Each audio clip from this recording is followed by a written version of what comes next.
Hello, everyone, and welcome to another live event with the Cambridge Union, open to members and non-members alike. I'm your host, Keir Bradwell, Speakers Officer here at the Union, and tonight I'm joined by Todd, who's a real icon of motorsport for all sorts of reasons. He's won virtually everything there is to win, from Le Mans to Rally Championships to running one of the most dominant teams in Formula One history and overseeing the most successful period of Michael Schumacher's career. Today, he is president of the FIA, the body that governs motorsport, and I'm absolutely delighted to say that he's here to join us live. But before we get to the questions tonight, and there are plenty of them, the FIA have kindly sent us over a short video detailing John's fantastic career, which we will play now.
Well, there we go. Lovely just to see that. Quite a list of achievements, certainly. But to begin, Jean will be giving us an overview of his current work at the FIA and the United Nations. So, Jean, over to you. Thank you. So, good evening, everybody. I'm delighted to be with all of you from the Cambridge Union for this lecture. And so I was told to make a little presentation. In a way, you just had a kind of 3 minutes video. I was, from my childhood, passionate for motor racing. My dream was to become a racing driver. And finally, my first opportunity was to become a rally co-driver. And quickly, I moved from different ambitions. And from a rally co-driver, I wanted to then become a team director. And I gave me one aim, which was to do that between 30 and 35 years old age. And when I was 35, I was appointed as the head of Peugeot racing team. And we started with rallying, with a car, but maybe it does not sound a lot to you, but it was the 205 Turbo 16. And the 205 Turbo 16 became the queen of rallying, because we were in 85 and in 86 drivers and manufacturers champion. And after that, we moved to cross-country rally like the Dakar. and each cross-country rally we did participate, we won them. So we then moved to sports car racing, and we went to sports car racing. Sports car racing does include race like Le Mans 24 hours, and that was in 91, 92, 93. And we won the championship in 92, Le Mans, 92, 93. And at this time of my career, I wanted to do something different. And I had different opportunities, but for me, the most appealing and kind of unpredictable proposal was to take the lead of Ferrari. And I was appointed as the team principal of Ferrari. And it took some time because Ferrari was in a quite difficult situation with being in a non-successful period. And that was in 93. And in 96, between 93 and 96, we rebuilt the team. In 96, I hired Michael Schumacher. In 97, I hired Rose Brown as technical director and Rory Byrne as chief designer. And we started to be more competitive between 97 to 99. In 99, Ferrari was finally World Manufacturers Championship. And in 2000, between 2000 to 2004, we were Drivers Champion and Manufacturers Champion. In 2004, I was appointed as a CEO of Ferrari, so it means it means the road car and the motor racing side. And I did that until 2008, where I thought I should open another chapter in my life. And in 2009, I left Ferrari, and I aimed for the presidency of the FIA because I thought it was time to give something back to a sport I love, and also to a global world, knowing that I was already interested with safety. And in 2009, I was elected president of the FIA. And this year, in 2021, I am in the last year of my third mandate. So it means at the end of the year, I will stop as the president of FIA. In 2015, I was also appointed by Ban Ki-moon as the Secretary General of the United Nations for the first time, is special envoy for road safety around the world.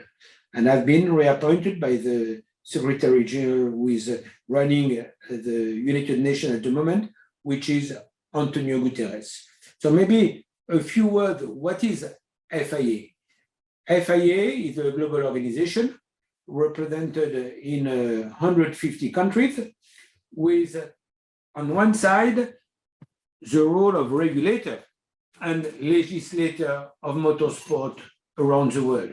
So it starts from karting to the pyramid of single-seater, Formula 1, 2, 3, 4, Formula E now,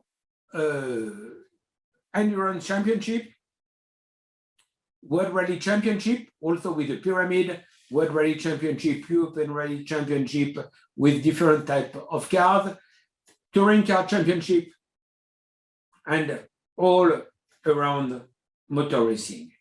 The other pillar of FIA is what we call mobility. So we have around the world, again in about 150 countries, automobile club. So in the UK, for example, you have the RAC, Royal Automobile Club, or the EA, Automobile Association. And the aim of those clubs is to supply services to road users. And as main topic, I put road safety and environment. And as you may not know, the road is killing every year 1.4 million people. It's number one cause of mortality for youth between 5 to 29 years old age.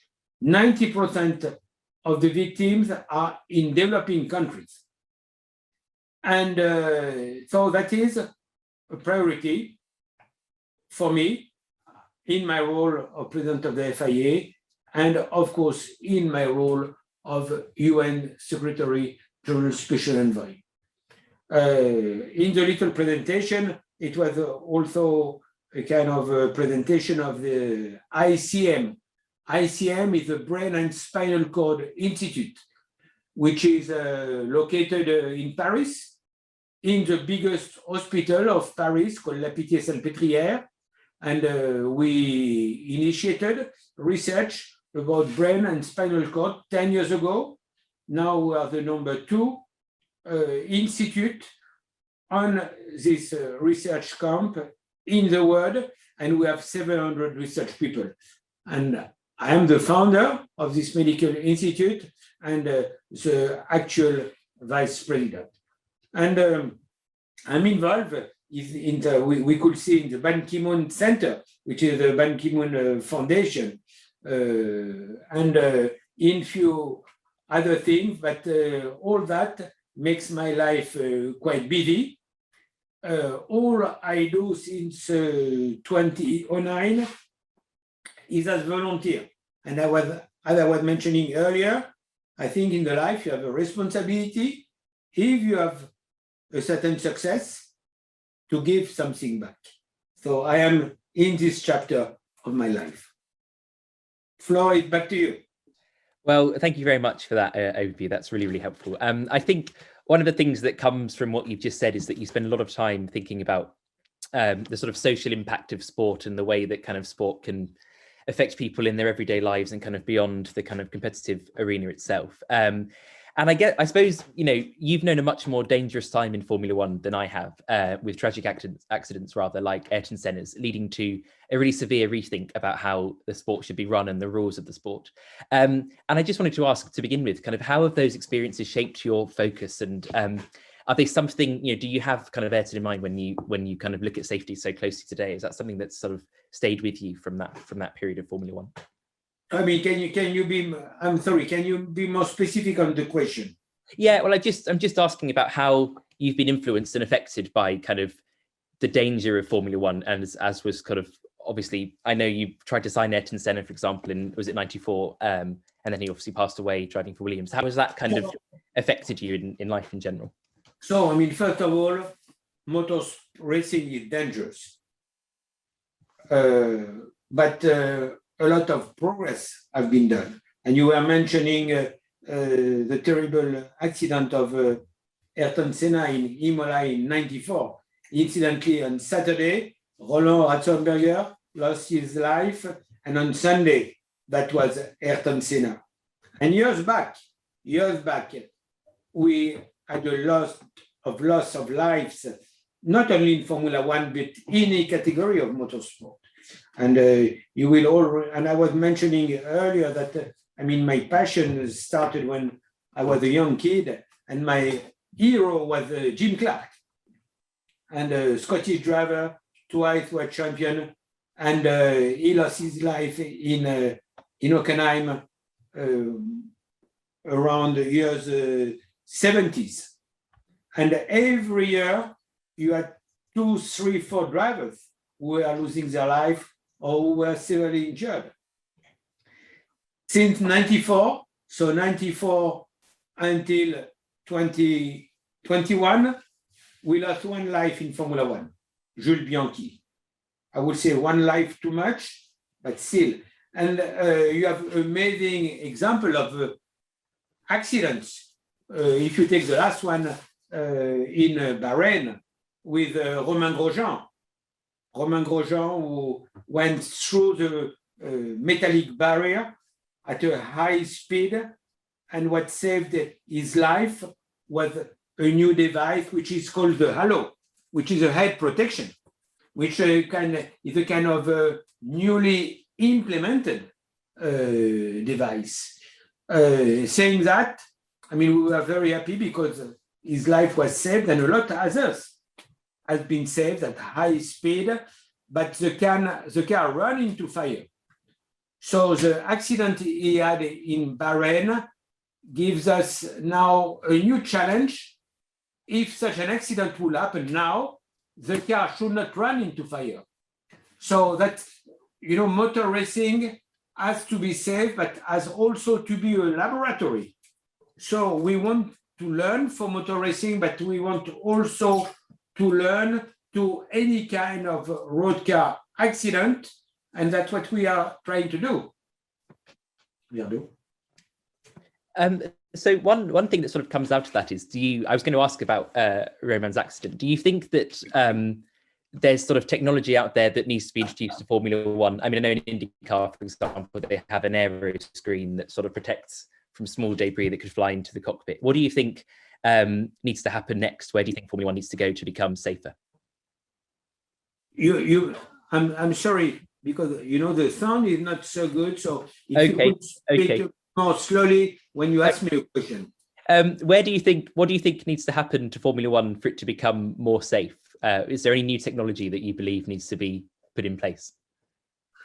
So, more safe, I would say we do the most we can to have Formula One more safe.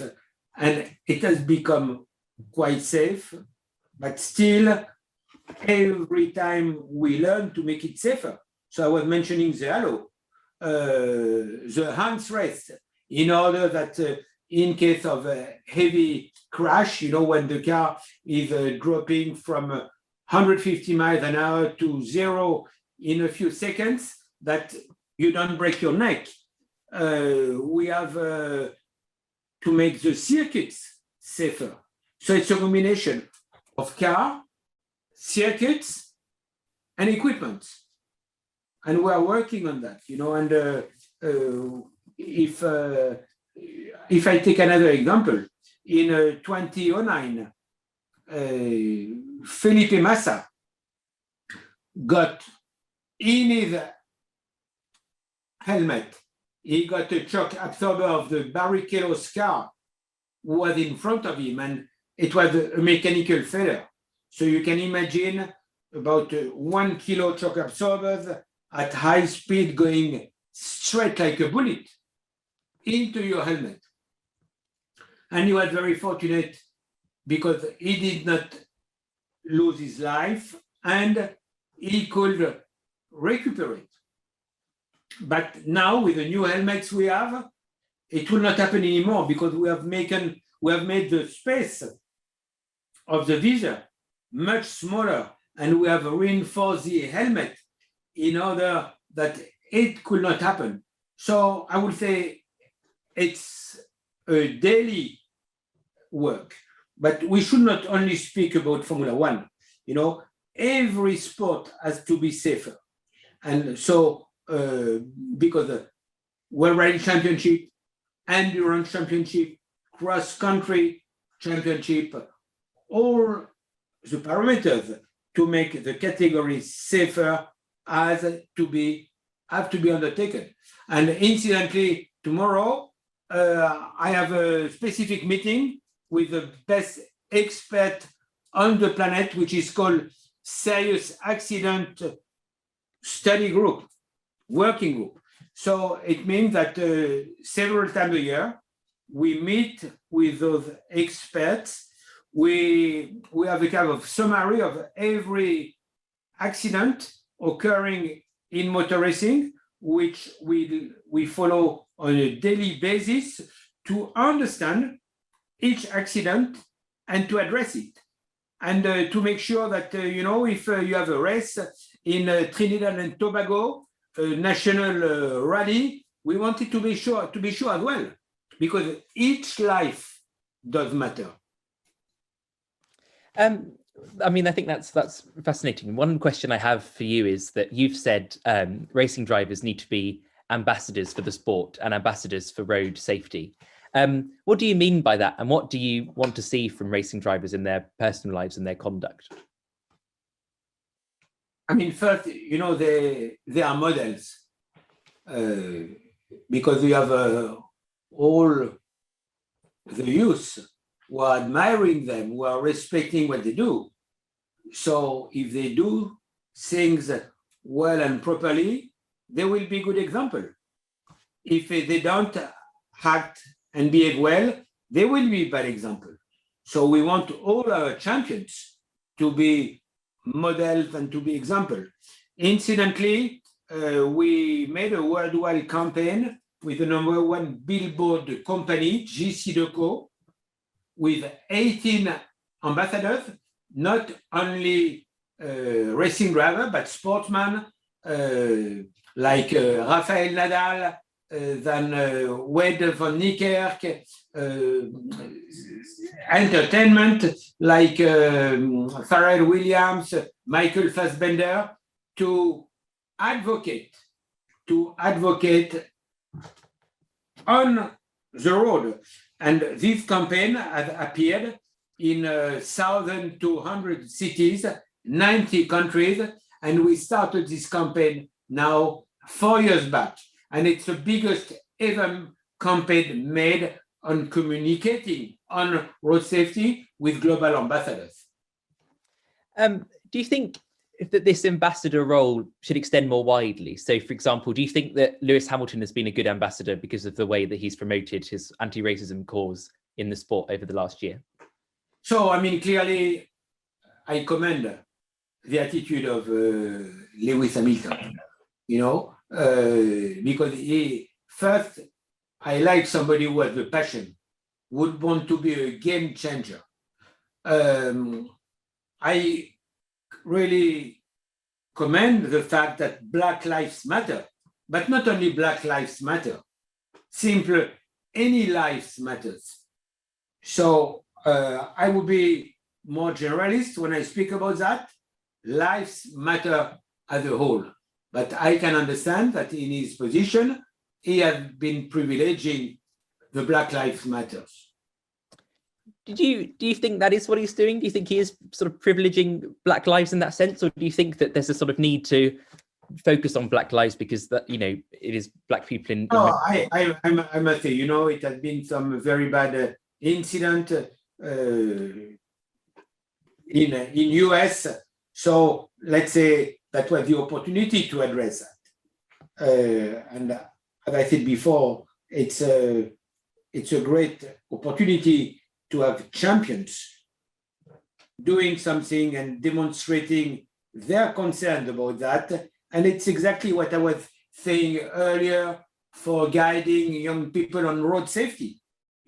When you have championed telling them to respect the speed, not to drink and drive, not to use your mobile phone when you drive. So that's very important. So if Lewis Hamilton is putting an emphasis about racism, it is very important.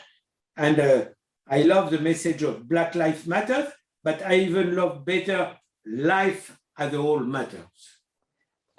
Okay, I mean, I think there is an argument to say that, quite a strong one, that if you say all lives matter, you sort of lose focus of kind of the things that Lewis Hamilton wants to talk about. But one of the question I want to put to you is, you've said as well that Formula One should be apolitical and it should avoid politics in sport, like the ICC does with the Olympics. But do you think that racism is a political issue? And do you think that it's right for this to be a kind of venue for anti-racist action? Sport as a whole, and incidentally, I was talking with my friend, the colleague, the president of the Olympic Committee, Thomas Bach. Sport has to be a conciliator, and that's the role of the sport. That's not around politics. So we want everybody, and we have examples. When you see the Winter Olympic Games in Pyeongchang, where for the first time you had North Korea and South Korea together. Unfortunately, sometimes it only lasts for a few days, and then troubles start again. And unfortunately, if you see the situation in the world today, there is a lot of conflicts, there is a lot of work, there is a lot of poverty. That's why, as much as we can do something to address it, we should do it. And some amazing things have been done in the sport, for that, which we do in motor racing. Gender equality. We are pushing very much to have more women in motorsport. Gender equality. So, all that needs to be addressed, but in a non-political way. And that's what we try to do, even if it's not always very easy, but that's the aim. Okay, I'd like to ask about the gender point that you've just raised, actually. Obviously, in Formula One at the moment, every team principal is a man, every driver is a man, and it's quite rare that you'd find a woman on the pit wall. What can the FIA do? What can you do to promote gender equality in motorsport more specifically? So we made, it's since when I was elected the president of the FIA, I decided to create the creation of a women commission, which was not existing. I gave the chairmanship of this commission to a famous rally driver called Michel Mouton. And again, you may not remember, but she was equal to men in the years 70 to 90s, and competing against Walter Earl, about Hanumi Kola, about the biggest figures in motorsport. So she knows what she's talking about. And we have created a Women Academy.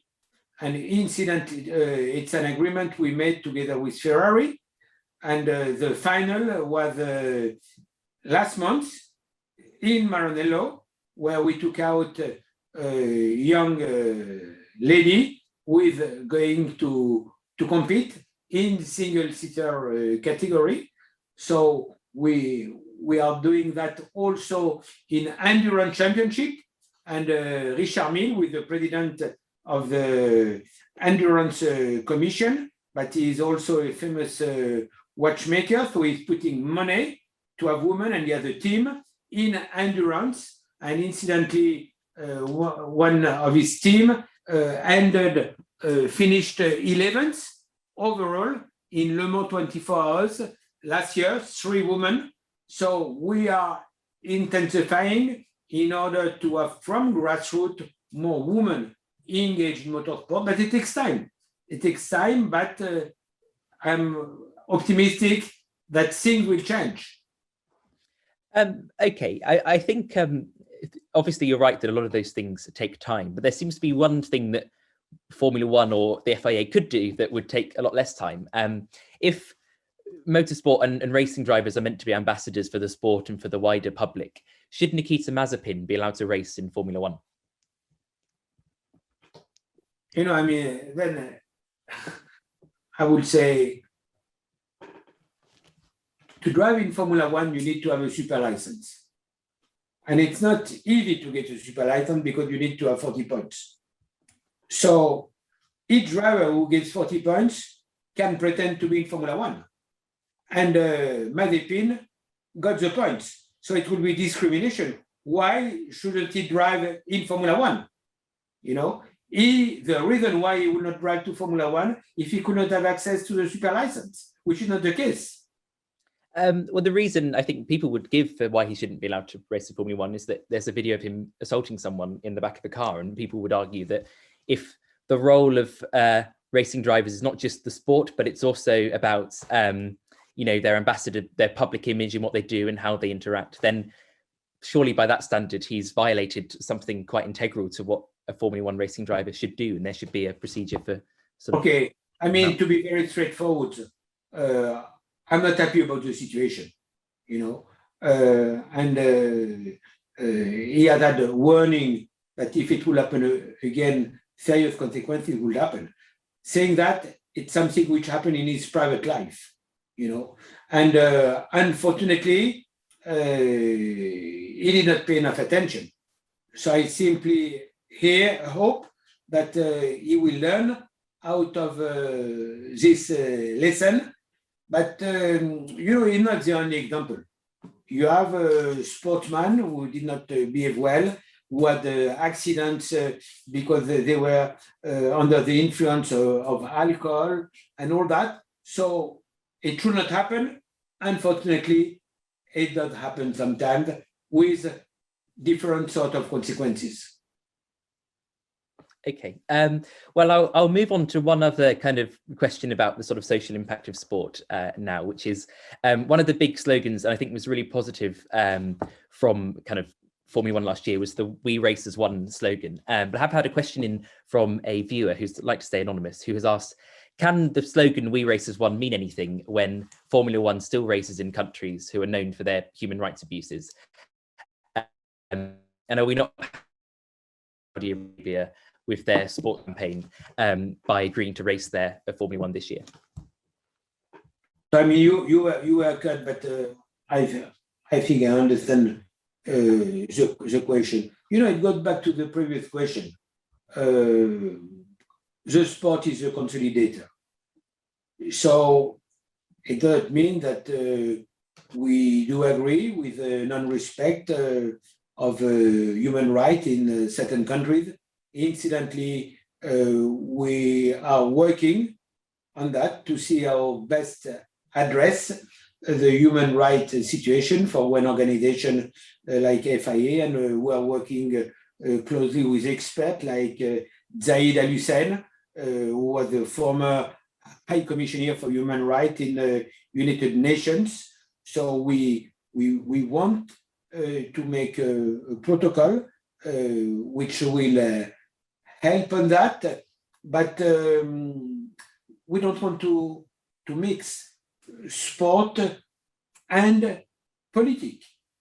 And it's something which is common to any global organization. Do you think that's enough, though? Do you think it's enough to say, well, we can't get involved, this is a political issue, when like the abuses and the stuff is very, very real? And if we go back to what you said about kind of the social kind of side of sport and the fact that these athletes need to be ambassadors, they need to like engage positively with the world, is it enough to say, well, this is a politics, so we can't get involved? Or is there not a responsibility on you and on those involved in Formula One to be a bit more proactive and to step out? Duncan, you should not speak only on Formula One.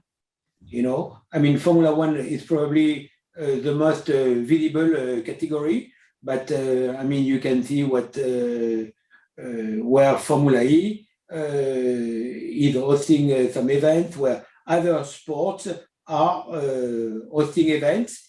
I mean, we could also argue that it's one opportunity to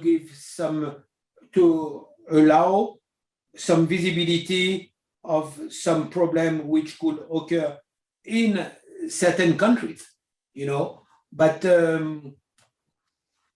I would say we know it is a sensitive matter, but there is no obvious reasons why we should not go in any country who want to host one international event. And, for example, you take Saudi Arabia.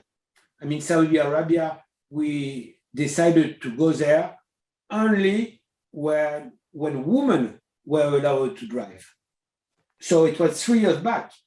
And probably the fact that we would not go there unless women could drive was an encouragement to the government to facilitate women to drive.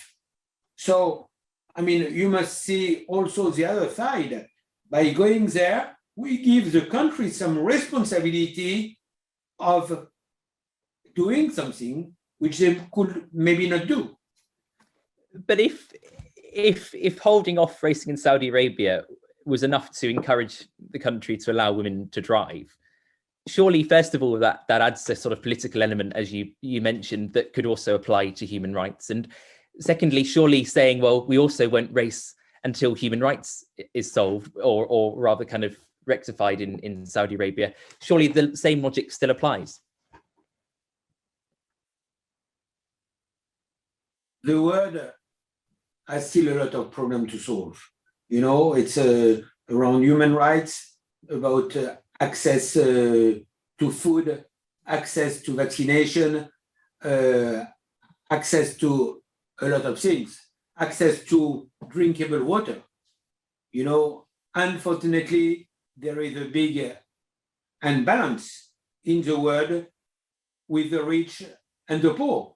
And maybe it's even increasing. So we know the problem, but unfortunately, the sport has not all the means to solve them. But as I said before, it can be used as a facilitator. Okay, I mean, I think that's probably sort of the questions I have there. I don't know if I'm going to get any more out of that. So what I'll do is turn to a sort of more general question about Formula One rather. To start with, what do you think of the way that the sport is going and heading? We have a lot of questions from the audience that I want to get into. What do you think about kind of the direction the sport has taken in recent years? There's been a takeover with Liberty Media. What's your view about the state of play at the moment? I must say that Liberty Media has been doing a great job. And I enjoyed a lot working with Chase Carey and his team, because we were really sharing views to bring the sport to the next step. Chase, after a certain time, has decided to step out from his position of CEO. Now he's the non-executive chairman. And the new president CEO is Stefano Domenicali, who I know very well, because you may remember that he has been working, or we have been working together during the Ferrari period, which in a way is quite nice, because I end up now as president of the FIA, having as a president, CEO of Formula One, Stefano Domenicali, the managing director of the Formula One being Ross Brawn. So in a way, we know all quite well each other, and we have common views to progress with the sport. And you can see what had happened last year. During the COVID-19 period is absolutely outstanding. I mean, Formula One was the first sport to restart, in July 20, and we restarted without any damage, any real victim of COVID-19, because we implemented a very strict return of motor racing. We managed to have a kind of innovative calendar.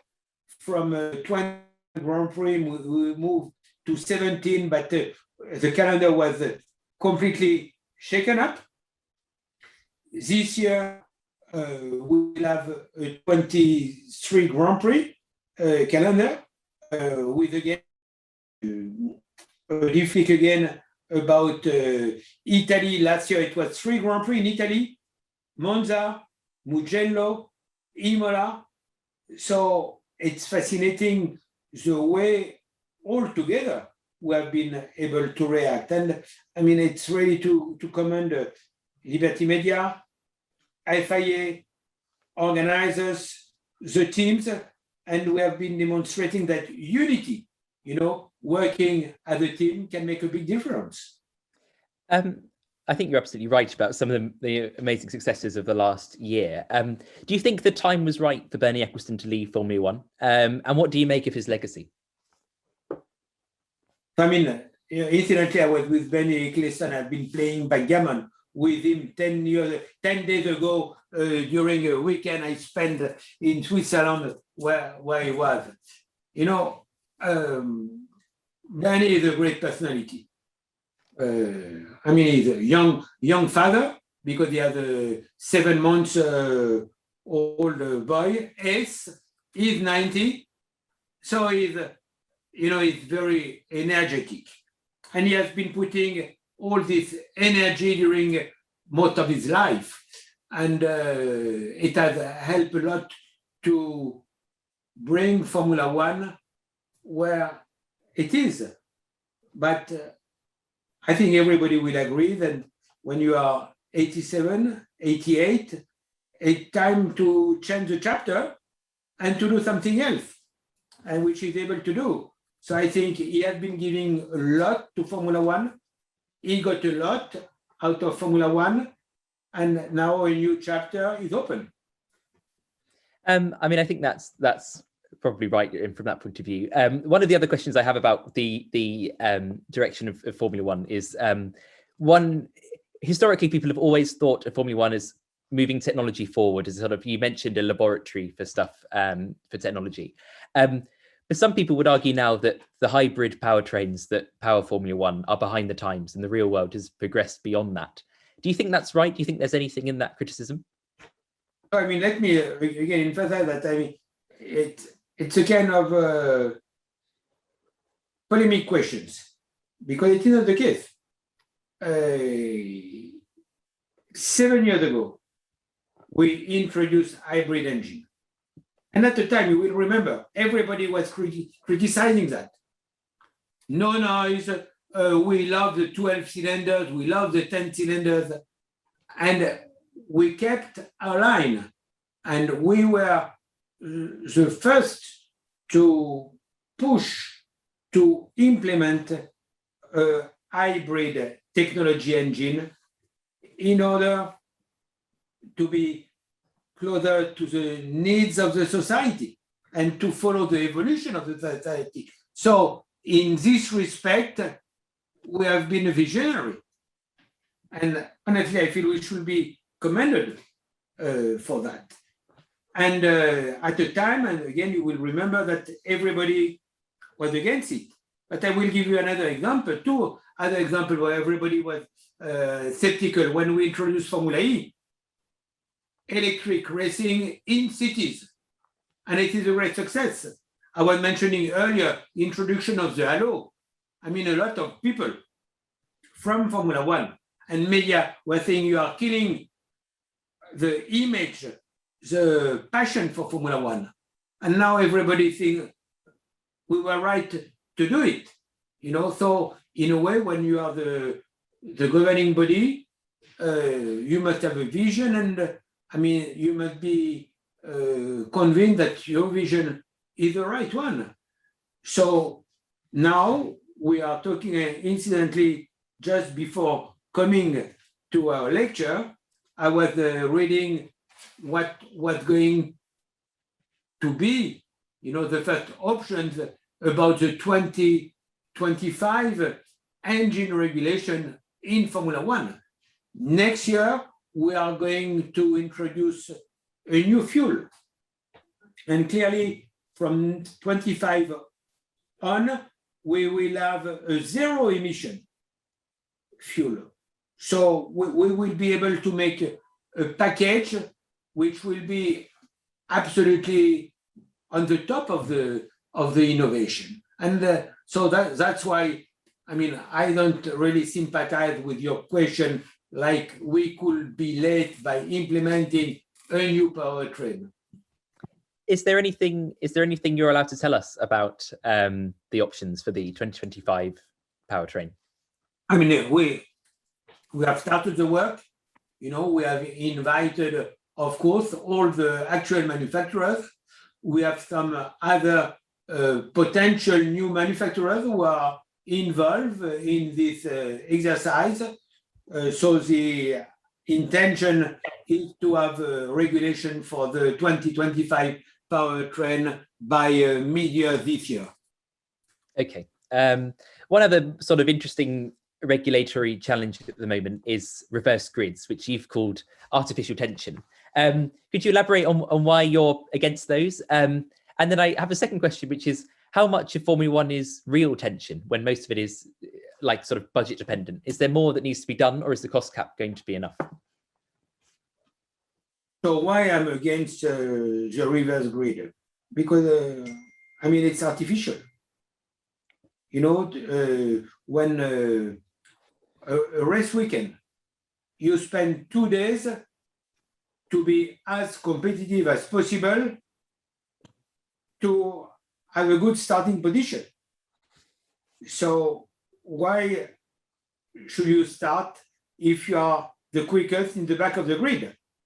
And it will be completely against the interest of the sport, against the nature of the sport. So if we can find, and we are trying to do that, innovative way of creating more excitement, a better show, we will do it, but not at the cost of damaging the sport.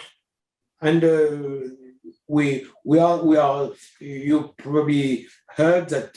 I mean, there is some intention to have a kind of super qualifying on 2 or 3 Grand Prix already starting this year. So we are happy to do something, but we don't want to denature the sport. The second part of the question was what?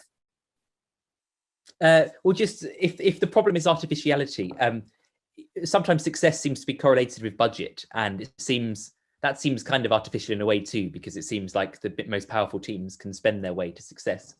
Do you think that the cost cap goes far enough to sort of rein that aspect in?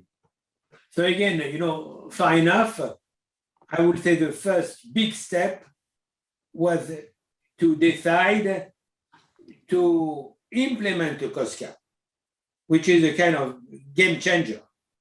And we did that in 3 steps.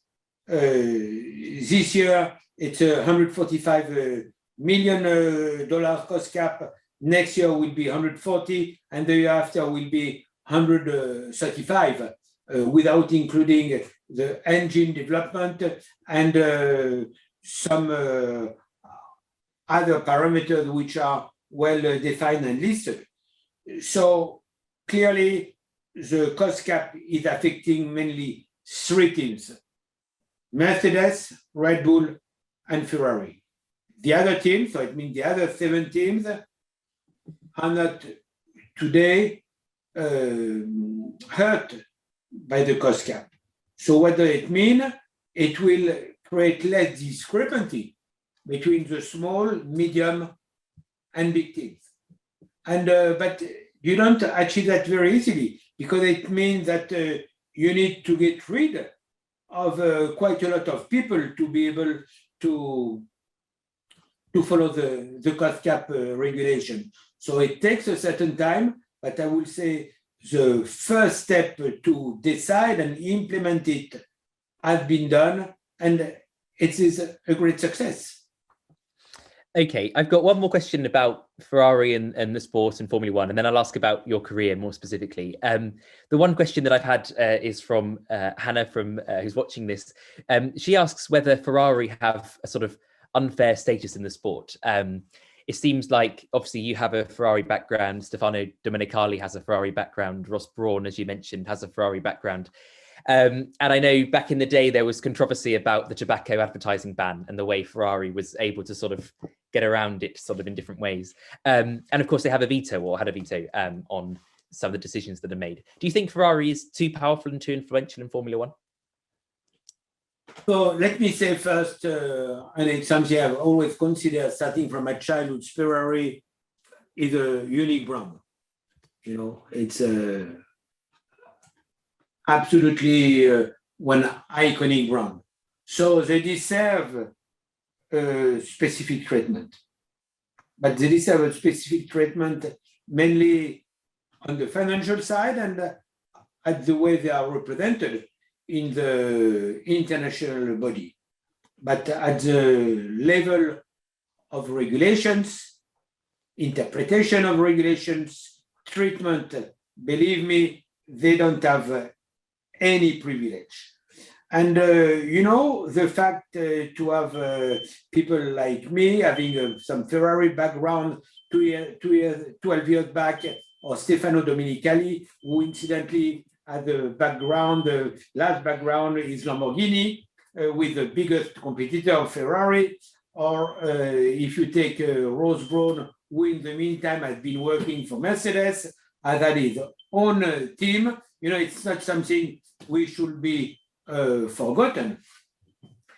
And you could put the other way around, because sometimes people, when they leave a company, I mean, they want to hurt them more than to privilege them.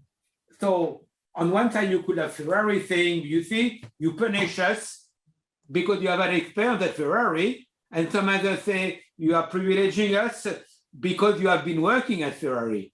And I would say the truth is not in none of the direction. I mean, Ferrari is Ferrari, iconic brand with certain, privileged treatment on some very specific surrounding, but they need to respect the rules as any other teams need to respect the rules. Okay, I'm going to look at your career more specifically now, and some of the ways that you're able to be so successful during your earlier career. James Allison and Toto Wolff at Mercedes talk a lot about getting the right culture within the business. They seem to concentrate on a sort of blame-free environment and letting mistakes go unpunished and so on and so forth. Is that something, when you hear them talk, do you recognize something from your time at Ferrari, or do you think they're going about things in a very different way to how you did?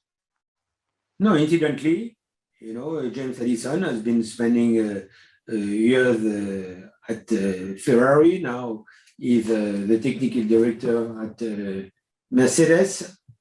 And Toto Wolff has been doing an absolutely outstanding job, and maybe when they started their campaign, their goal was to be as successful as Ferrari had been during the period I was running the team.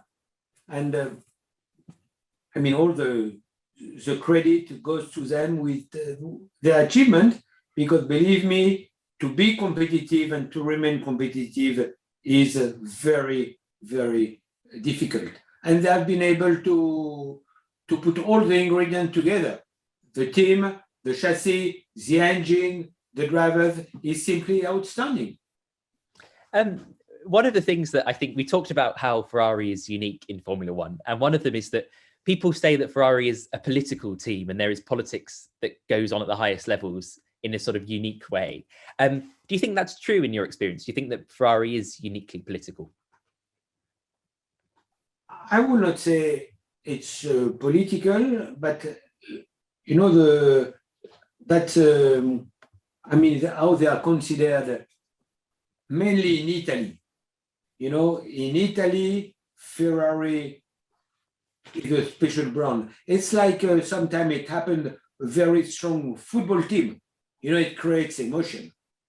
So everybody wants to run Ferrari. The media, the stakeholders in the group, because there is so much attention. So probably running Ferrari, is more on your shoulders, because it's not simply running a racing team. It's running a racing team with everybody advising, participating, even people who have absolutely nothing to do with that. So it makes things more difficult. How did you cope with that when you were leading it? Maybe, I may have an advantage not being Italian. So I was not so much considering on what was said. I was determined, passionate, fully engaged, and in a way, probably that's my biggest pride and success, to have been able to resist. Because when I first joined Ferrari, everybody was telling me you will not be able to resist more than 2 years. And at the end, after 16 years, I decided that it was time for me to leave, to open another chapter. Do you think that kind of some of the pressure that comes from the media and so on in Italy is responsible for them struggling so much as of late? Do you think that contributes to their sort of fade from dominance? It's in the life, first, I think people often are not very nice and very fair. I would say, of course, you want to win, but Ferrari since years has been very competitive. And to be very competitive is not easy, but clearly it's not enough. And they have had in front of them a great team, as we were mentioning earlier. And we can only hope that things will be more open in the future, not only for Ferrari, but of course, it's good to see Red Bull being able to challenge Mercedes, to see Max Verstappen being able to challenge Lewis Hamilton, because that will avoid thinking about reverse grid. Why we think about reverse grid? Because we try to find one artificial way of stopping dominance. And we can have a fair way of stopping dominance if other teams get a better job. On that, actually, specifically, I was going to ask, when you were dominant at Ferrari, one of the ways of stopping your dominance was the tyre changes that meant that you struggled to adapt in the way that Alonso and Renault were able to. At least you frowned at me there in a way, but do you think that rule changes, and for example this year we saw with Mercedes a change on qualifying modes in and engine modes to try to slow them down in qualifying? Do you think that this sort of stuff is a necessary part of the sport, or do you think it sort of cheapens it and we should let dominant teams be dominant for as long as they can be? No, I think tire change. It's fascinating. In fact, on that, I have never been running Ferrari when Alonso was in the team. I left earlier. So Alonso, it was he came, I think, in 2010. Sorry. I mean Alonso at Renault. So in the Bridgestone tires and the there was a period where Schumacher was winning, and then Renault took over as the sort of dominant team in Formula One from 2005-6 because of some would argue because of the way dominance make always people nervous. So you should not care about that. But I feel tire change is quite exciting. It's kind of watching a ballet when you see 25 guys changing tires in about 2 seconds. It's absolutely outstanding. And that's part of Formula One. That's just research of the excellence. And it works. When question mark was about refueling. At the time where refueling was allowed, it was quite an exciting race, and it's something we have been reconsidering. It was not finally taken on board, but I think it was a nice part of Formula One when we had that. But globally, as I said earlier, Formula One is a great show. It's probably the most iconic sport seen yearly. It goes in position number 3. You have Olympic Games, Summer Olympic Games every 4 years. You have the soccer World Cup every 4 years, and you have Formula One every year. That's the pinnacle of the sport.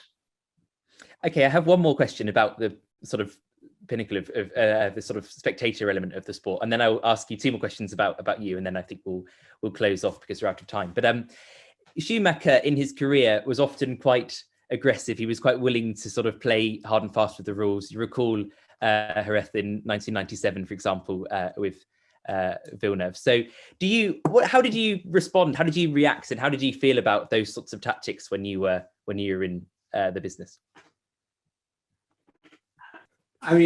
Michael was an outstanding champion. And when you are driving a car, and it's something I experienced when I was a rally co-driver, I think you kind of forget everything. And if you think about, you were mentioning about Senna. Remember Senna and Prost, 2 years in a row, last race, something which could not be thinkable today, you know. So in a way, it's part of motorsport. I don't say it's good. It has happened. Now it will not happen anymore because that's part of the evolution. Michael, every time he did a mistake, cost him a lot. I mean, in '97, he lost the championship for that. When he did this funny trick in Monte Carlo during qualifying, he lost also the championship for that. So in a way, he did things which were not appropriate, but he was badly punished. And I must say, after that, you know, when pressure cooled down, he could understand he did bad and he learned out of it. Okay. Well, I will get a move on with these last questions because I think you may have more important things to go and do. But two questions. One is, what do you see as the kind of defining success of your time at the FIA? What are you most proud to have worked on?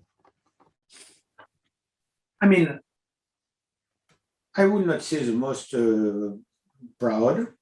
I think we have been developed, you know, life is a continuity. So I've tried to, with my team, to modernize the organization without any conflict. We have kind of reshaped all categories of motorsport. I spoke about that, the single-seater pyramid, the Formula E, coming back with the endurance championship, now close to come back with the cross-country championship, grassroots karting, women in motorsport. Then if we speak about mobility, addressing climate, addressing road safety, let's say that has been the more visible chapters of what we do, having harmony amongst the club members of the FIA is a kind of a great achievement. Fantastic. And the last question I have for you is, obviously you're going to be stepping down in December and your tenure is going to come to an end.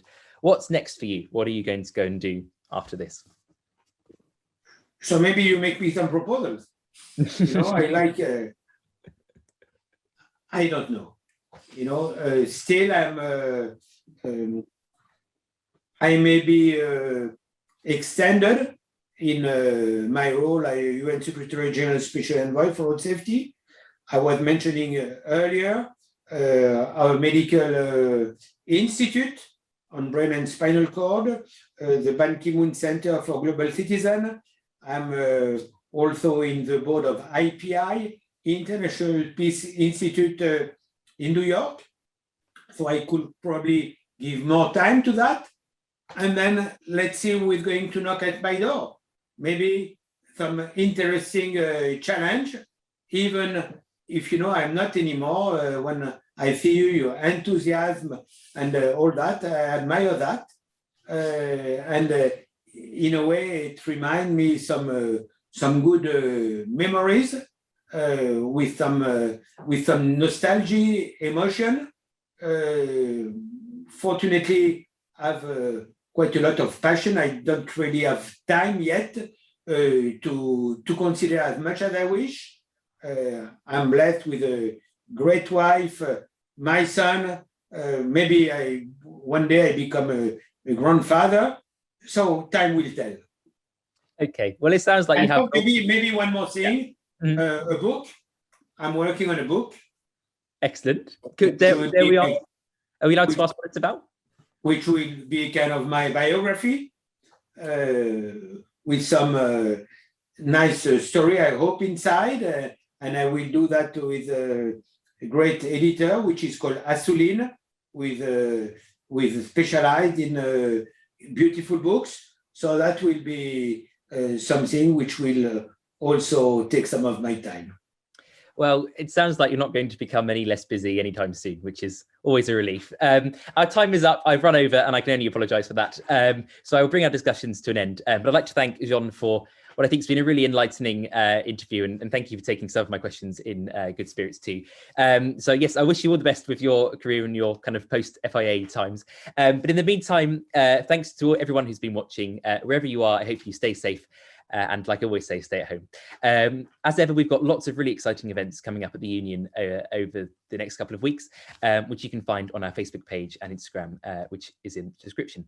In the meantime, have a wonderful and marvellous week 7, and thank you very much for watching. Thanks.